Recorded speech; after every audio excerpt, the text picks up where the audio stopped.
Bom, pessoal, agora vamos falar de conjuntos numéricos, tá?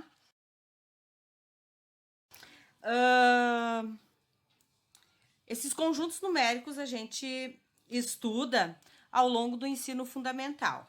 Por exemplo, o conjunto dos números naturais, que é representado pela letra N, são os primeiros números que nós aprendemos. Imaginem a reta numérica, tá? Engana-se quem imagina que os nossos números começam ou só existem a partir do número zero. Daí, lá no 7º ano, nós aprendemos que além desses números positivos que existem, existem também os nossos números negativos. Mas não são só esses números que existem, porque entre, por exemplo, o 0 e o 1, existem vários números. E estes números são chamados dos números racionais, ou seja, aqueles números que são escritos na forma de fração ou na forma decimal, porque afinal de contas, uma fração nada mais é do que um número decimal. E também existem os números irracionais. Mas quem são os números irracionais? Os números irracionais são aqueles números que não possuem dízima periódica, ou seja, eles não são escritos, eu não tenho como escrever um número irracional na forma de uma fração, por exemplo. Então, eu poderia dizer que os números irracionais são aqueles números que não possuem dízima periódica e que eu não consigo escrever na forma de fração. E os números reais são todos os números que a gente imagina existir. Ou seja, os números naturais é uma reunião de todos os números. Vamos lá, então. Quem são os números naturais? Nada mais são do que os números positivos, ou seja, começa no zero e vai até o infinito positivo. Os números inteiros quem são? São todos os números negativos e positivos, ou seja, eu posso começar a escrever aqui a partir do -2 e para a esquerda ele é infinitamente negativo e para a minha direita ele também é infinitamente positivo. Os números racionais, eu posso escrever eles ou na forma de fração ou na forma decimal. Quando eu escrevo na forma de fração, eu poderia dizer que dessa forma aqui, ó, A sobre B, o meu A, ele até pode pertencer aos números inteiros, ou seja, os números inteiros são todos os meus números, negativos e positivos. Mas o meu B tem que ser diferente de zero. O meu denominador não pode ser zero, tá? Os irracionais, eu vou exemplificar aqui como sendo irracionais raiz quadrada de 2, que não é um número exato, raiz quadrada de 3, o π e assim por diante. Raiz quadrada de 5. Tudo que não for exato, que eu não tenho a decimal periódica, né? Ele é considerado irracional. E os números reais, então, é formado por todos os números. Imaginem o conjunto dos números naturais, tá? Daí, no 7º ano, vocês aprendem os números inteiros. E os números racionais também se aprende no 7º ano, ok? E junto com os números racionais, existe uma parte dos irracionais, porque os irracionais estão dentro dos racionais. É mais ou menos isso. A diferença entre racional e irracional é que o racional, o número racional, eu posso escrever ele na forma de fração e ele também possui uma dízima periódica, ou seja, 1/3, tá? 1/3 eu consigo escrever na forma de fração, beleza, bonitinho. Transformando em decimal, ele possui uma dízima periódica. O 3 se repete infinitamente, tá? E tudo isso daqui é considerado os números reais. Então, vamos para um exemplo, ou para 4 exemplos que eu fiz aqui, tá? No primeiro exemplo, eu peço para vocês escrever ou enumerar, né, este conjunto, escrever isso daqui na forma de um conjunto. Como eu vou escrever isso? Como eu leio o que está escrito aqui? Está escrito assim, ó, que x pertence aos naturais, tal que x vai ser maior e igual a 7 e menor do que 11. Então, o meu x está localizado entre isso daqui. Imaginem uma reta numérica, tá? O meu x está aqui. Aqui é o 11 e aqui é o 7. Ele está aqui no meinho, ok? Ele é maior e igual a 7. Logo, o 7 faz parte desse meu conjunto, por causa da igualdade. E ele é menor do que 11. Então, como eu escrevo esse intervalo aqui? Vai ser 7, 8, 9 e 10. Mas daí o João pergunta assim, mas por que o 11 não entra? Porque aqui, João, ó, não tem a igualdade junto, só diz que ele é menor do que 11. Então, ele vai ser só até o número 10. Eu escrevo ele só até o número 10. Então, eu tenho que cuidar muito desses símbolos aqui, tá? Quando possui a igualdade junto, eu repito o número.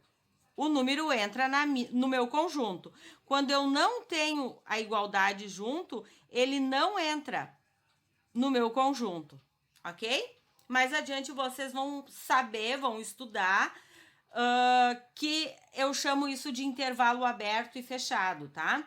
O intervalo aberto é quando eu não tenho a igualdade e o fechado é quando eu tenho a igualdade junto com o símbolo de maior ou menor, tá? Exemplo B, tá? O exemplo B pede para mim escrever assim. O que está escrito aqui? Está escrito que x pertence aos inteiros, com exceção do zero. O asterisco representa sem o zero, tá? Com exceção do zero. Todos os números. O zero não entra dentro deste meu conjunto. Aonde o meu x é maior do que menos 4 e menor e igual a 2. Como eu vou escrever isso? Se ele é maior do que menos 4, o menos 4 não entra do meu conjunto. Eu começo a escrever a partir do menos 3. Se tivesse a igualdade aqui, entraria, mas não tem, então eu começo do menos 3, porque ele está entre isso daqui, ok? Então, menos 3, menos 2, menos 1. Opa, e o zero? O zero não vai. Neste conjunto, o meu zero não faz parte, então eu não escrevo ele. Então, eu pulo o zero. Qual o primeiro número que vem depois de zero? 1.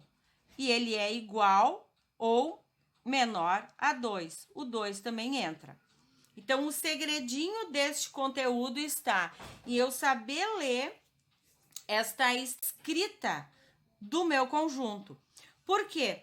Porque muitas vezes o aluno, ele não sabe ler estes símbolos aqui, ó. E é aqui que ele encontra a dificuldade dele. E eu sempre falo para os meus, né, que a grande dificuldade dentro da matemática, a maioria das vezes, não está relacionada diretamente à matemática, e sim à interpretação do que está escrito. Porque o aluno acha que a gente não lê isso, que não existe uma linguagem para isso. E eu provo que existe sim. E eu vou ler isso daqui com vocês. Aqui diz que o meu conjunto A, tá? Ele é formado de que forma?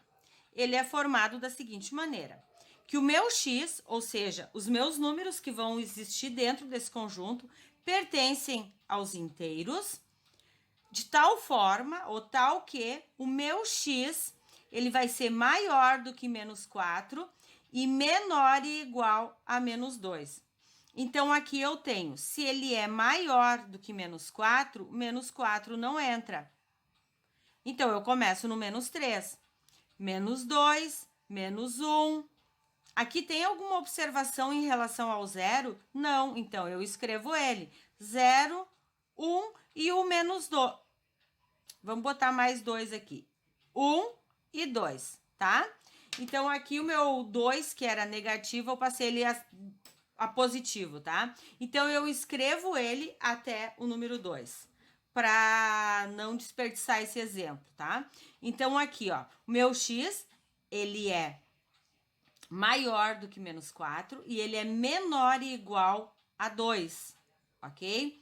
Aqui não tem observação em relação ao zero, tá? Então, eu escrevo o zero junto.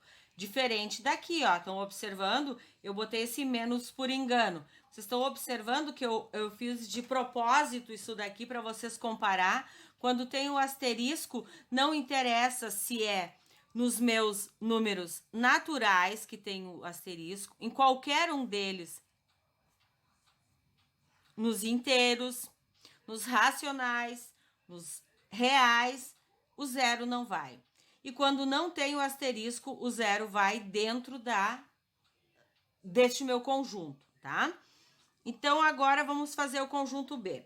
O conjunto B diz assim, ó, que ele é formado, né, pelos números, por x, porque esse x representa os números que estão dentro deste conjunto, que este x pertence aos inteiros, de tal forma que x ao quadrado menos 2x é igual a zero.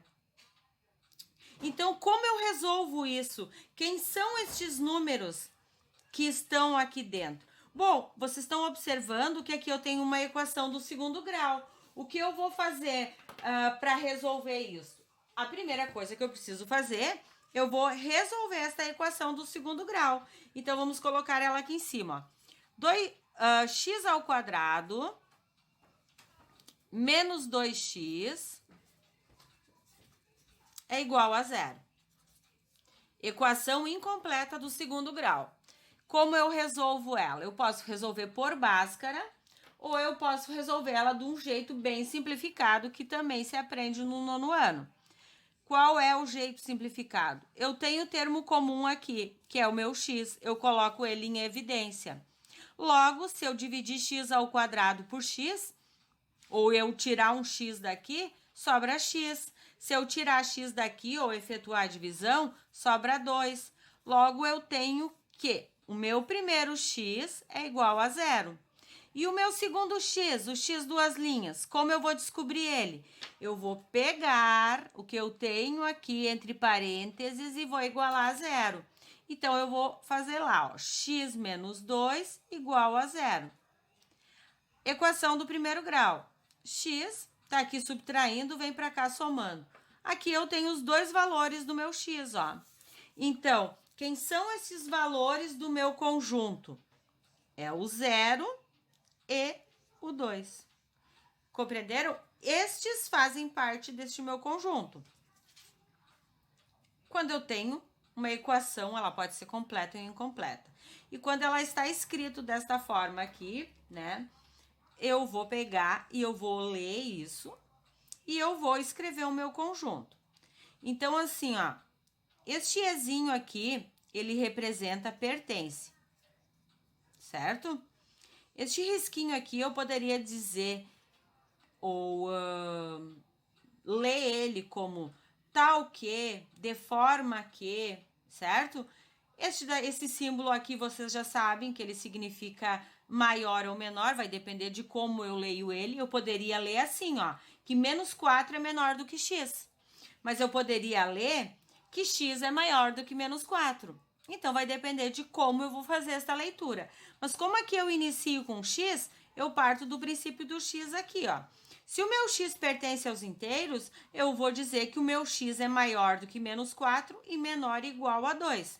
Agora, se eu leio que x, ou melhor, se eu leio na ordem que se apresenta, tá?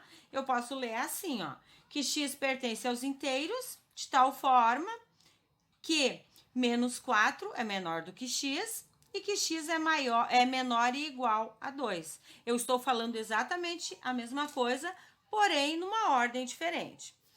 Espero ter contribuído e me aguardem no próximo vídeo, que eu irei resolver outros exemplos e tentarei esclarecer algumas dúvidas. Até o próximo vídeo.